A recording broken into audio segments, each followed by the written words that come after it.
दोस्तों नमस्कार। बोधिस्व विचार चैनल में आप सभी लोगों का स्वागत है। चैनल का उद्देश्य किसी की आस्था को ठेस पहुंचाना नहीं है, बल्कि एक वैज्ञानिक सोच को हमें आगे बढ़ाना है।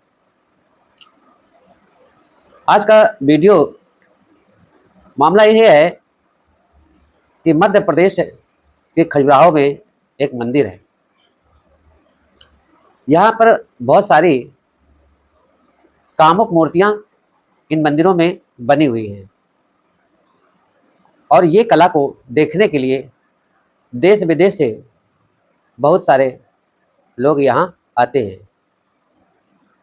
इन मूर्तियों का निर्माण 9 से 50 ईस्वी से लेकर के 1050 ईस्वी तक बड़ी तेजी से हुआ और वास्तव में ये मूर्तियाँ देखने लायक हैं।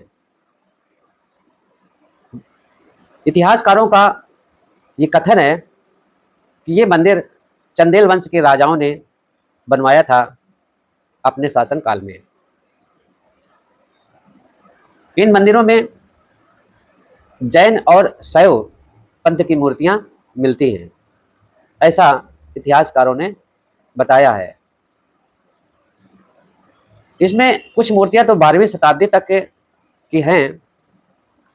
यहाँ एक इसी मंदिर में विष्णु मंदिर है। इस विष्णु मंदिर में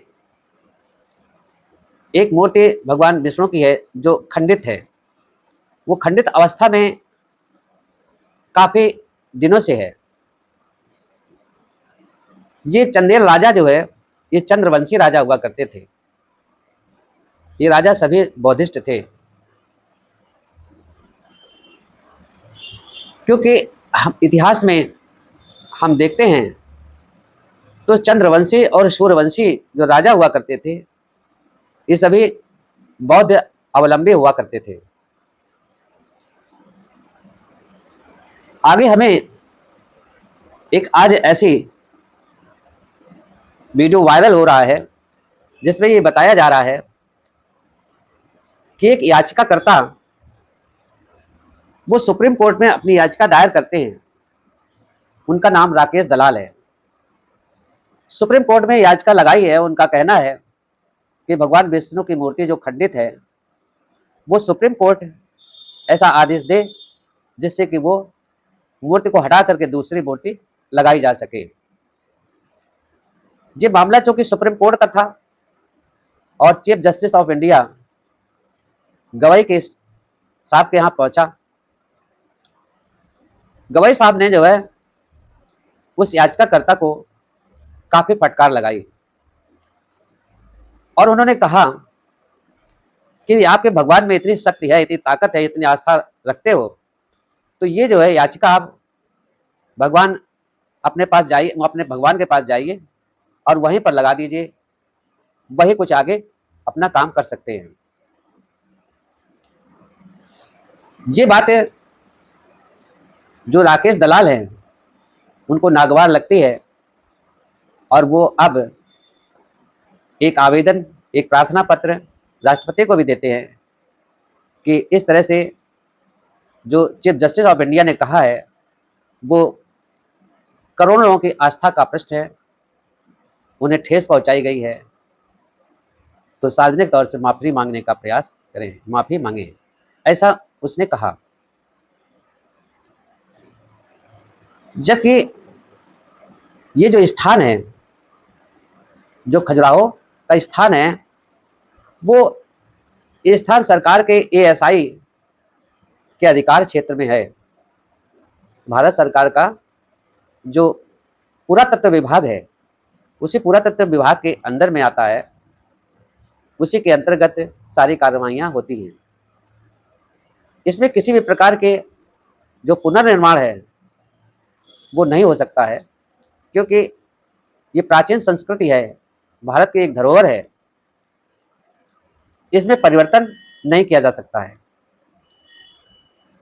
इस मूर्ति पर प्रश्न उठता है कि आखिर इसे किसने तोड़ा और तोड़ने वाला कौन है।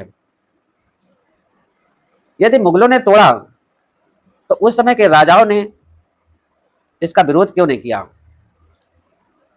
इसका विरोध करना चाहिए था और इसका उल्लेख इतिहासकारों को इतिहास में लिखना चाहिए, धर्म ग्रंथों में भी इसका उल्लेख करना चाहिए, क्योंकि धर्म ग्रंथों में मुगलों का उल्लेख और अंग्रेजों का उल्लेख कर सकते हैं, तो इस खजुराहो मंदिर में यदि प्रतिमाएं तोड़ी गई होती मुगलों के द्वारा तो इसका भी उल्लेख कर सकते थे, लेकिन इसका उल्लेख कहीं नहीं किया गया है। आखिर ऐसा क्यों? अब इस याचिका पर सुप्रीम कोर्ट का जवाब है कि आपके भगवान जो विष्णु जो सृष्टि के रचयिता हैं, ब्रह्मा जी को जन्म दे करके विष्णु ब्रह्मा जी के पिता हो गए, इतने ताकतवर हैं, अलौकिक भगवान हैं, तो ये याचिका उन्हीं विष्णु के पास लेकर के जाइए और उनसे कहिए कि इसका उपाय आप स्वयं करें। इस पर याचिकाकर्ता क्रोधित होकर राष्ट्रपति से निवेदन किया और माफी मांगने की बात की। इतिहास के अनुसार पुरातत्व विभाग के द्वारा ये प्रमाणित है कि ऐसी मूर्तियां वज्रयान शाखा में बोधिसत्व की बनती थी। जो इसी प्रकार की मूर्तियां, एक मूर्ति जो एक राष्ट्रपति भवन में लगी हुई है, इसी तरह की मूर्ति एक कलकत्ता के म्यूजियम में भी है और एक मूर्ति मथुरा के राष्ट्रीय संग्रहालय में रखी हुई है। जो ये कंकाली टीला है जो मथुरा में, उसके उत्खनन से प्राप्त ये मूर्तियां हैं। इस मूर्तियों को तोड़ने वाला वही हो सकता है जो बुद्ध विरोधी होगा। बुद्ध विरोधी होना ये हिंदू धर्म के जो ठेकेदार से पूछना चाहिए कि आपने वाल्मीकि रामायण में बुद्ध को अनेकों बार गाली क्यों दिया, उनकी उपमा चोर के समान क्यों की। यही मनुस्मृति भी में आपने लिखा है। वो खंडित मूर्ति कोई विष्णु की नहीं है, वह मूर्ति बोधिसत्व के रूप में भगवान बुद्ध की ही है। दोस्तों, काफ़ी वीडियो वायरल हुआ है, लेकिन ये जो वीडियो है ये ऐतिहासिक दृष्टि से है और इतिहास की जो सच्चाई है उसका इसमें वर्णन किया गया है। तो दोस्तों नमस्कार, जय भीम, नमो बुद्धाय।